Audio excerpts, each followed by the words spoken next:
say, lawyer and a financial advisor walk into a bar. Well, then what happens, Dave? Well, the question then comes out around, what are the pitfalls for starting and growing a business? Oh, pitfalls. I reckon the big one is, do you even want to start a business? Well, that's the thing that jumps out to me. Do you want to be in your own business? Do you know what's involved? Is it a good idea? It always seems like a good idea at the start, doesn't it? It's like, I can do that.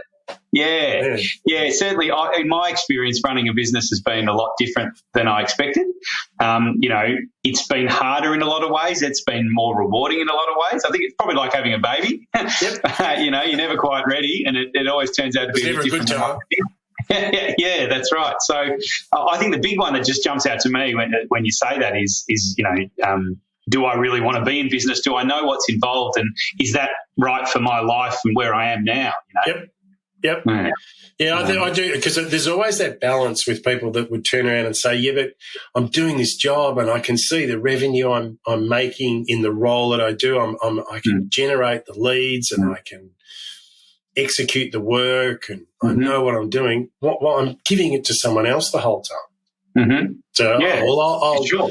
I could do that myself. But I think there are a lot of circumstances where people don't always understand what's actually required. It's easy sometimes in some respects to actually get the work, but then you've got to do all the other stuff, compliance, tax, accountant, the other advisors that you may have around you in growing your business, HR, all of those issues. People go, technology, that's always a beauty.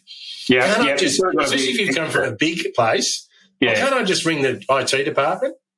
No, that's you. Yeah, I'll be getting my best man onto that. That would be me.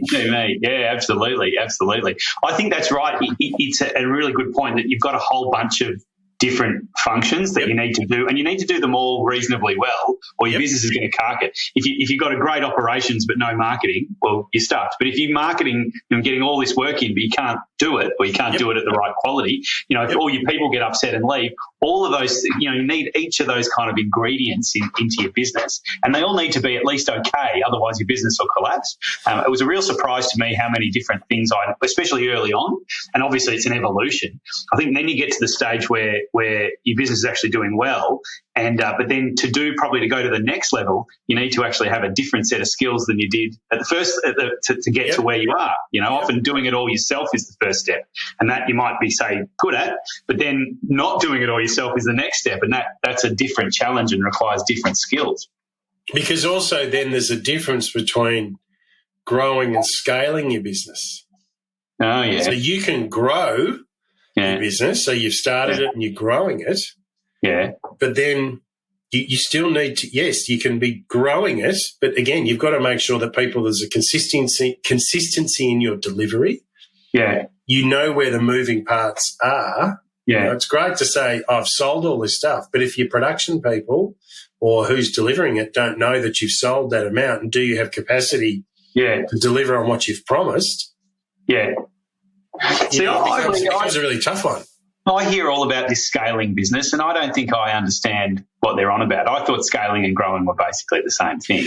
When you say, so what's the difference? What makes scaling? Everyone's on about scaling. Okay, so you can turn around and go, right, I can grow my business. I can drag in more clients. No problem. You've got that down pat.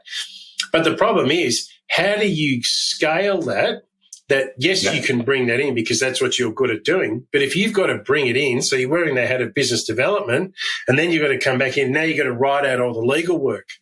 Yeah. So all of a sudden, you don't have the ability to multiply the delivery of the work, which is scaling it, which is technology, or it could be extra bums on seats. But it's also, it's like, I've got the work in, but is it to the quality that you're communicating to your end receiver of the delivery of the work that you're doing?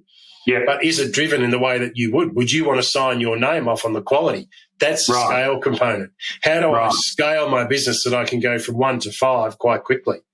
Right. Now, you might grow in that quality. Yeah, correct. So it might be in that initial stage, you need the growth to get the income or the revenue to go to the next stage. But then it becomes a point that there's a bottleneck, which a lot of the time is the owner.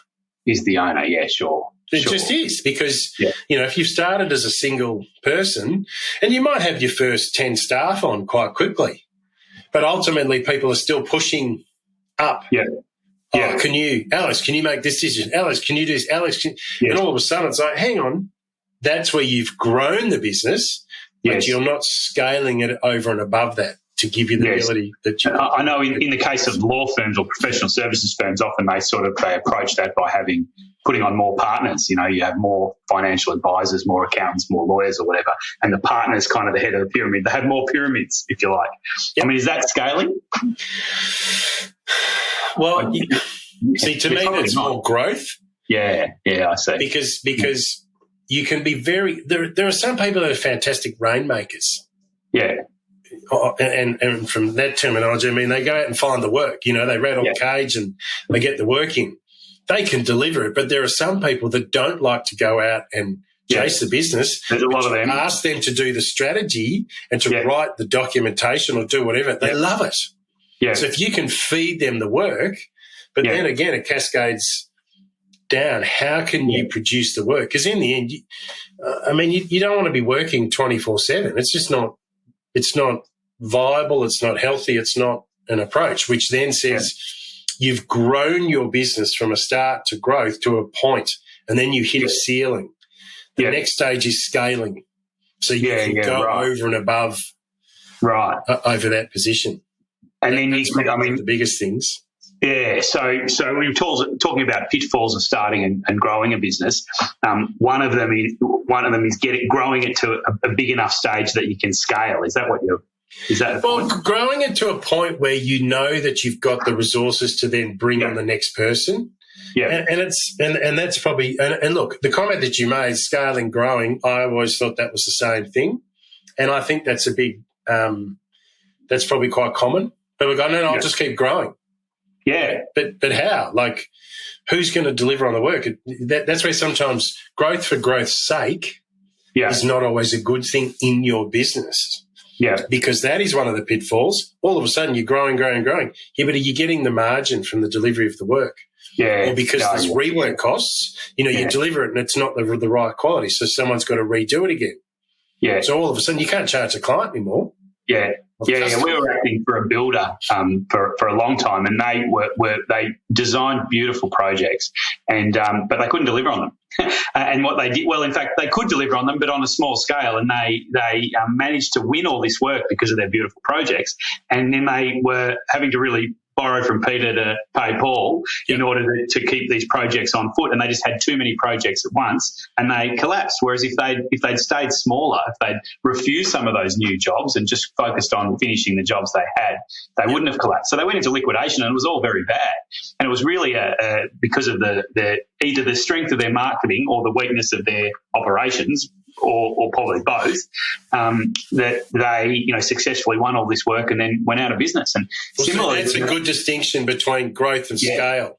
Yeah. So they could grow it because of the quality when they were small, but they hadn't scaled their business to take on the extra work. Yeah. Yeah. And they were residential builders, so they got into trouble for taking money from clients outside of that. There's regulated, you're not allowed to take a 5% deposit and so on according to a schedule. And they took more because they needed the cash to continue with the project, which was naughty. And then they got into trouble, and that was the end of it.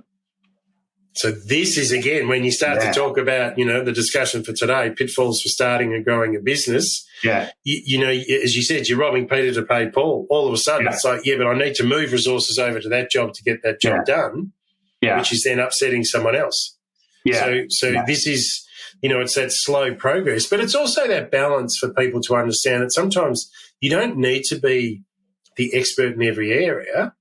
Yeah. Seek advice from other areas. And that's not just professional services. That might be, I can produce a particular component, but I outsource to a third party that may package it all together for me. Yeah. Yeah. I don't know. It could be a gift box. I'm a good marketing business. I bring in, people want Christmas hampers. I pull all the product together, wrap it all up, but I then send that out to a particular packaging business that then packages it all up and delivers it for you. Yeah. Yeah. And, that's the most profitable way of doing it. any of that, like, this is where we kind of come back to, how do you start to scale? It's like, well, I scale because I do what I'm really good at, but I outsource the other components that we can do, but I don't have the capacity to move up and down. Yeah, I think one of the things, the really interesting pitfall that a lot of people probably don't acknowledge or always realise, it's actually quite lonely when you start a business. Yeah, I hear that. Because you've come from a bigger corporate area or a business where there's people around, and all of a sudden you go, no, I want to start my own business. Yes. And all of a sudden you're in an office, or you might be working from home, and the family's around, but there's a different sort of connection, and sometimes those issues and challenges that you have are spinning in your head, and there's not always the person to talk to that sort of says, oh, yeah, I've got these three different things, ideas in my head. Which way do you think I should go? They don't. So I've found over the years it can be quite lonely sometimes. Yeah, no, I think that's a great point. The point I wanted to make is sort of a related one, which is that I thought when going into business the challenges would be financial. I thought it's about cash flow. It's about how hard I'm prepared to work in order to build the business and get the revenue and so on. Yep. And, I need to do a cash flow forecast and all that. But actually, I think the challenges are personal. The challenges are, are you prepared to run a business for the lonely existence that it is? And it's true. I think, especially if you're a single owner, even if you're a partnership, sometimes that creates other problems. Maybe we'll talk about that separately. When you're in partnership with a bunch of people, it can create other problems. But I think particularly a sole owner business, it's a sort of a lonely thing. Even if you've got a lot of staff, owning and working in a business are different things.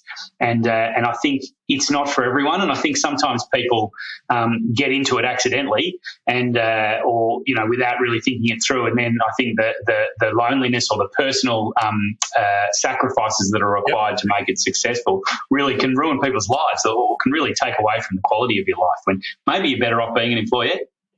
And part of that, I think, is ego. I started my business. I know what I'm doing. I'm like, no, delegate. You pass something else off to someone. No, it's only, I'm the only one. And so part of it, this is where I think we go back to that original comment around growing and scaling. Scaling gives you the capacity to park your ego a bit and go, there's lots of people around that can do what I do. They might get to the destination a bit differently. Yeah. But we still get the same outcome. Yeah. Yeah. So leave it to the side. Because ultimately it all comes back to time is our scarcest resource. Yes. So you're building a business to give you the capacity to do what you want to do with your time. Now, you may choose to continue to work in the business, or you may choose, like you like to do regularly, is take all these holidays. Junkets all around the world. Business services, mate. Business holiday. Research. Yeah. Do you know what I mean? So it's this, and this is where we get back into this time management, which again is as we start to grow and scale a business, one of the pitfalls that comes into that is that people don't take time off. Yeah. But that's such a good way of putting it that you say, well, ultimately you might choose to spend your time in the business, but you don't want to have to. And I mean, so many owners, most of my clients would be in that category. They have to, or they don't know what else to do with their time except work in the business, and they feel trapped even by their own business. And they actually don't have much else going on in their life because perhaps they haven't created the space for it. Yep. Or to find those interests outside of the business. Yeah. Because you can go back and starting any business. It was a necessity. I had to start the business because I needed to make some money. I had to feed the family and do all this other stuff. And so it just became so habitual that you just got onto that kind of flywheel and you just kind of just kept going, and the business was growing, and and it's like, no, hang on, just take a step back. But a lot of people really struggle to do that. Like, no, because if I take my hands off it, everything's going to fall apart, which comes into the regular holidays that you like to take. Oh, he's really getting into me, gee. But we should. And look, I'm guilty of it. There's absolutely an issue that, there's times throughout the year that you should, and this is what we're trying to really encourage more and more people to do, actually unplug from the business, start at a week, and then build it to 2 weeks where you have no contact with the business. Yeah, right. And to see what happens with the business if you're not there, because then you can come back in and fix the things that might have fallen over or had an issue for whilst you're not there. So therefore the business starts to serve you than the other way around. Yeah. I love that idea, and I totally agree. And that's why I'm going on holidays, purely to improve my business. Exactly. Yeah. But I totally agree. For me, there's really, in my kind of holidays, there's been 3 stages. The first stage is when I went on holiday, the business just struggled. Yep. And then the second stage, which was, maybe before COVID, I noticed when I went on holidays, but I had to work every day. I only worked an hour, and I thought that was really good. I'd get up in the morning, work for an hour, and I had to make those key decisions because I was still the bottleneck. Yep. But the latest trip, which you're digging into me about, was even more successful. The latest trip I virtually did. I worked once in 3.5 weeks. I did. There was some complicated sort of advice that I needed to look at, which was urgent, so I did. But otherwise, I didn't do any work at all. And when I came back, in fact, it was quite amazing. When I came back, I was expecting my inbox to be sort of flooded, but there was virtually no decisions for me to make because they'd already been made. Yep. So, that was a huge success, and it meant that obviously I was unplugged more fully and therefore, got some health and welfare benefits. Yeah, because you need to recharge through that process. Yeah, of course you do. And if you've got your phone with you, you're not recharging.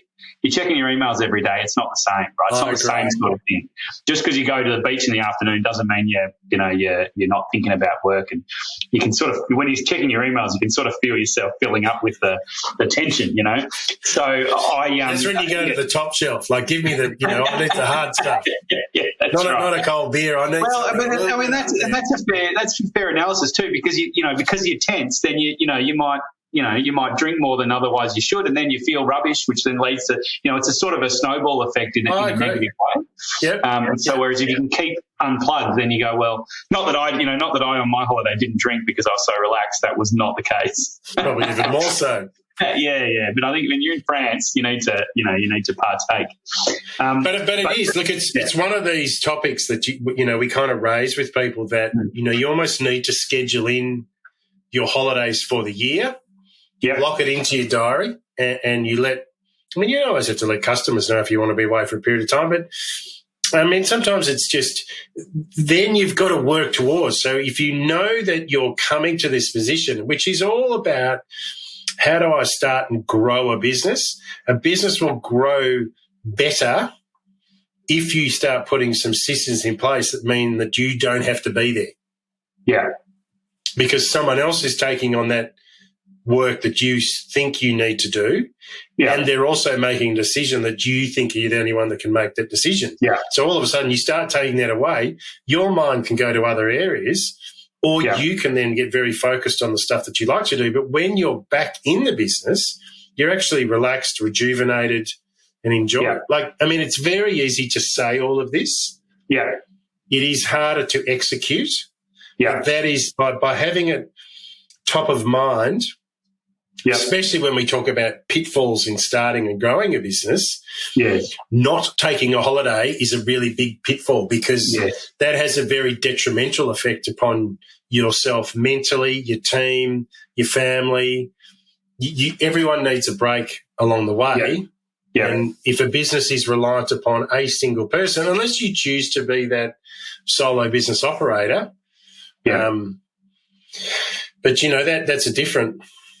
Yeah, well, even then, that person needs a holiday. You can have a solo business and you just say to your clients, look, we're closing down over December or whatever. That's correct. That's doable. When we would close down over December and over Christmas, but I would always be the person that if somebody had something urgent, I'd be available. And in fact, last year was probably the first year that didn't happen. Although I looked at the emails, basically anything that came in, I said, we're not doing that. Probably shouldn't say that to all my clients who are listening. But because normally the things that come in over Christmas that are urgent are not actually urgent. They're just someone's in a panic. And so, and the reality is we deserve, it was probably the first year I had the confidence to say, well, look, I deserve Christmas off. And the clients, although they're absolutely solid gold and very important to me, they can look after themselves for, 5 days. That's okay. And I sort of gave myself permission. But I think that's also one of the points when we talk about the pitfalls for starting and growing is getting to the position that you can kind of go, no. No, yeah, that's right. You need to say yes to everything. Correct. Yeah. Every time you say yes, there's got to be a no somewhere along the way. You cannot say yes to everything. So I think as you get the confidence in your business and you narrow the people and the work that you like to do, it's really clear when you are clear on what you want to do to say no to certain work. And if you know that it's not available, you can say, well, look, we're not able to do it, but can I introduce you to someone else who may be able to do that sort of work that they prefer to do? Yeah. Great. Yeah. Yeah. So the tips so far are do no work, take heaps of holidays, and don't be involved in your own business. Is that right? This sounds like the business of my dreams. No, the issue is you've got to find the stuff that you love to do. Yes. Yeah, and then you can add the most value. Correct. You know, where absolutely you're going to add the most value because it's just, but again, I suppose the point of starting a business is the business is meant to serve you and not you serve the business. Yeah, I love that. And it's set up as a structure. Yeah, I love that. Our clients, you know, at any one stage we might be working on for 80 clients, and I think 70 of them could learn that lessons. You know, there's probably when I think about my client group right now, there's very few I think that have really taken that lesson to heart, and I think they would all benefit from that, and myself included. I think we're all somewhere along the spectrum, and I think I've tried to incorporate some of that. But I think that's really wise advice. But there's also the other side. People are terrified. Like if you've grown and started and grown and built and done all this other stuff, there is a sense of identity. Yeah, of you to your business. Like you've started it because you like doing it, and there's a passion in it, and you kind of enjoy the work. Yeah. So this is as you work your way through some of these and continuing to build and grow a business, is you've got to put some benchmarks in place for yourself that says, right, in 12 or 18 months' time, I want to have a month off. Yeah. Yeah. Okay. Yeah. What are the steps that you need to take? And that's what I say, over that 18-month period, you might do a week. 3 months in, you might do, another week or 10 days, 6 months in. Then you might do 2.5 weeks at 12 months. And it's like, okay, we're getting there. What else again? What do we need to do? So when you come to that and you've announced that holiday is going to happen or that time away, and you can go do whatever you need to do. Like, there's you don't have to go away somewhere. I mean, that would be the ideal situation, but you actually checked out. You're not in contact with the office. The best way to do it is that someone in your office changes all the passwords on your email and everything else. So you've got no way of getting access to it. Sorry, I just lost you for a minute. I think it was a recording at my end. Sorry about that. No, that's right. I just dropped you. I was about to close it out and then just turn around and say, oh, right. So we'll just have to keep it going. That's fine. We haven't closed it out, people. We're still going. Still going, still here. The old internet drops out no matter what you do. Yeah, so again, that's where it comes back to. When you're starting your business, you want to make sure, and depending on who it's with, if it's with multiple owners, you want to have the agreement. What's our exit? Yes, that's right. What's our exit? What are the rules around that? In this case, I mean, she got terminated as an employee, and if she's terminated as an employee, that leads to issues around share valuation, right? So as in a reduced share valuation. So suddenly all this equity that she built up is now worth less because of this termination, which I don't think she ever expected would happen. And, of course, you never do. So I think another pitfall of starting a business is making sure your structure's right, making sure your partnership agreement or your shareholder agreement reflects what you expect, and that you've read it and understand it, and you understand if things go wrong, what that means. You don't want to be doom and gloom about these things, but when you go into partnership with people, marriages end in divorces and partnerships end in disputes. It's just very common. It's just part of life. So you've got to be. Which goes back to our opening comments. When you're working inside a larger business and make the decision to want to go out on your own, it's not just about the skill or the product or the service that you wanted to offer. You've got to think about all the other stuff that comes around owning and running a business.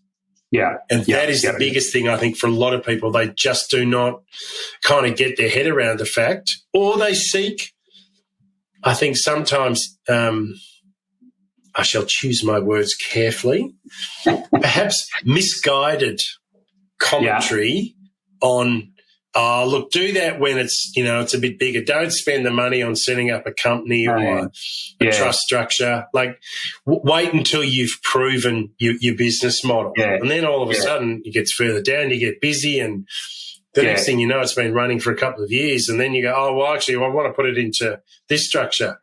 Oh, well, that's not quite so easy to do. Yeah.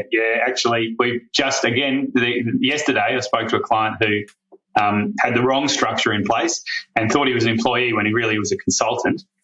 And that means he's not covered by the insurance of the company that he's working for, and now he's facing these big claims. And on the side, he's also done some property development work with his company that's the consulting company, so that owns all this land.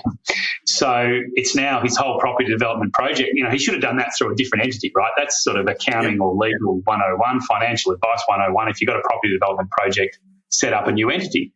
But he did it all, the consulting and all of that, the risky consulting in the same entity as the property development, which is just a dumb idea, and might have saved him $1,800 in setup cost.